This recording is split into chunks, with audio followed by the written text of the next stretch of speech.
estrategia de adquisición de los equipamientos que se van a utilizar es fundamental. Estamos comprando, no sé, en estos planes se habla de comprar mucha cantidad de cosas, de bienes, con una complejidad técnica muy alta, porque son bienes informáticos que además tienen un nivel de actualización tecnológico rápido, muy veloz, que hay que dar cuenta de eso, pero que además es una cantidad, un volumen económico muy alto también, con lo cual esas tres variables cruzadas dan que comprar a montones, computadoras, servidores, cámara de fotos, lo que fuera que tuviéramos por comprar, sea un problema. Hay que tener en cuenta la capacidad de las industrias para proveer, hay que tener en cuenta los plazos de la implementación, hay que tener en cuenta qué tipo de estrategia estoy queriendo yo productiva con mi país, si quiero que estas tecnologías se produzcan, si quiero traerlas de afuera, qué implica cada una, qué porcentaje puedo aceptar de cada una, qué beneficios impositivos voy a otorgar a ese tipo de producciones. Bueno, todo eso fueron discusiones también largas y tendidas y muy complejas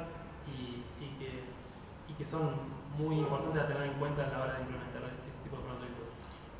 El financiamiento, otro punto central en Argentina y en casi todos los proyectos. En Venezuela también fue así, entiendo que en Costa Rica está siendo así, en Uruguay también fue así, en Paraguay, no sé, pero en todos los proyectos de los que tenemos conocimiento hay partidas presupuestarias, hay fondos fiduciarios o hay alguna medida de excepción que permite financiar este tipo de iniciativas por el volumen de plata que significa implementar y por la complejidad también.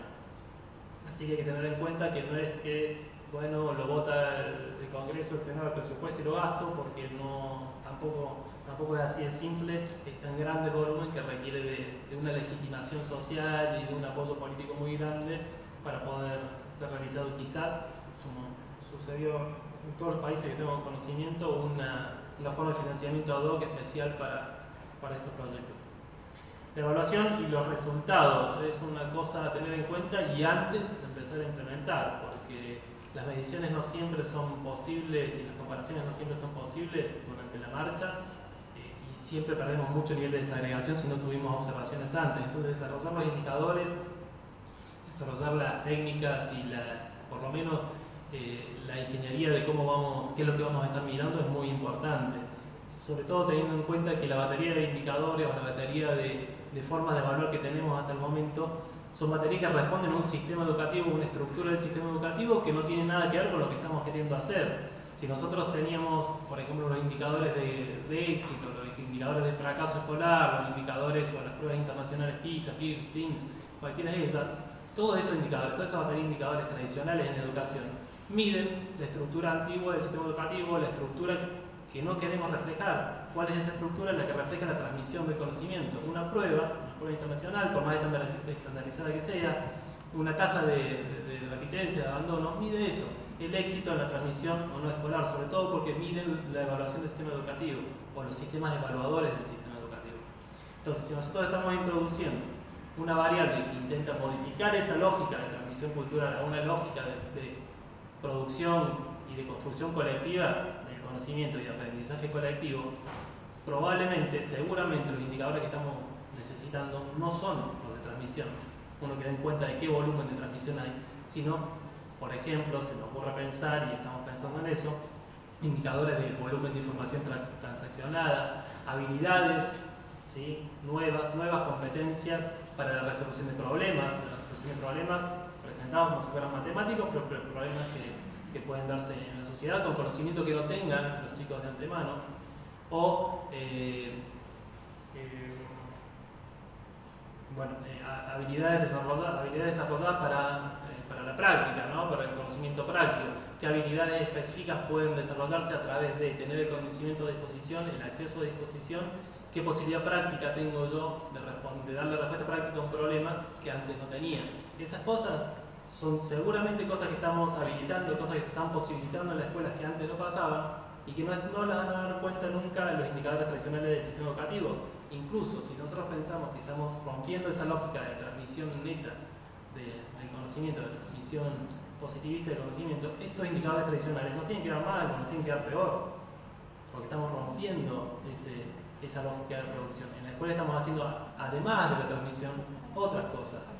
Y otras cosas que a lo mejor colisionan con esa idea de transmisión cultural.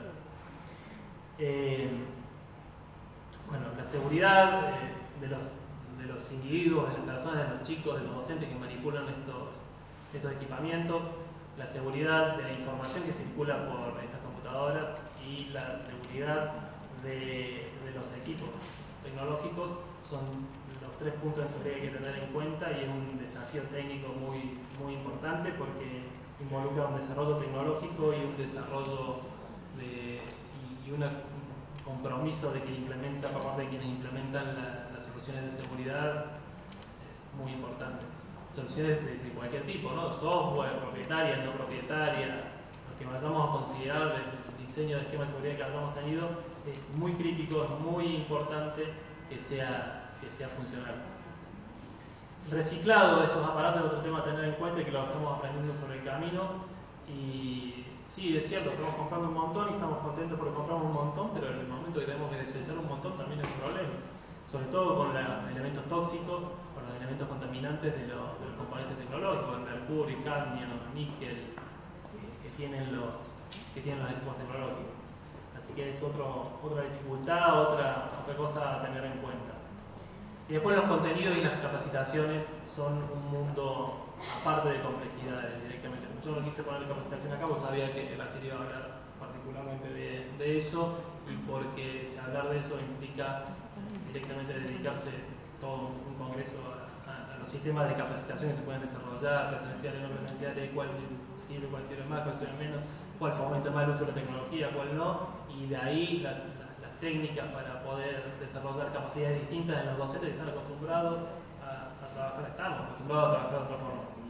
Bueno, y los contenidos sí, porque los contenidos es complejo, pero es algo quizás más normatizado. En una primera instancia podríamos decir que lo intuitivo que sale es digitalizamos todo lo que tenemos y estamos más o menos a mano, y no, resulta que no es así.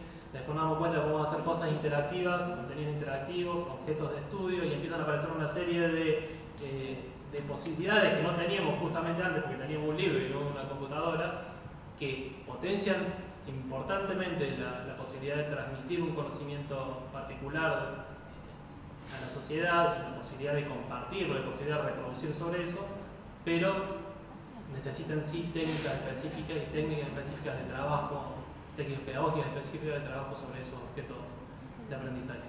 Con lo cual vuelve a ser un tema muy complejo y lleva debate, y lleva tiempo, y lleva aprendizaje, ensayos y errores. ¿Por qué implementamos entonces los planes de inclusión digital?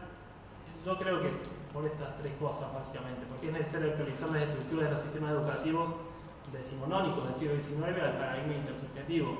La sociedad se produce de otra forma, no podemos, estamos comprometidos, somos los responsables de darles las herramientas a nuestros hijos y a nuestros nietos para que puedan trabajar, para que puedan producir en una sociedad moderna, y esa sociedad y este sistema educativo no les va a dar como estaba las herramientas. Entonces tenemos el compromiso, la necesidad de hacer algo para cambiarlo.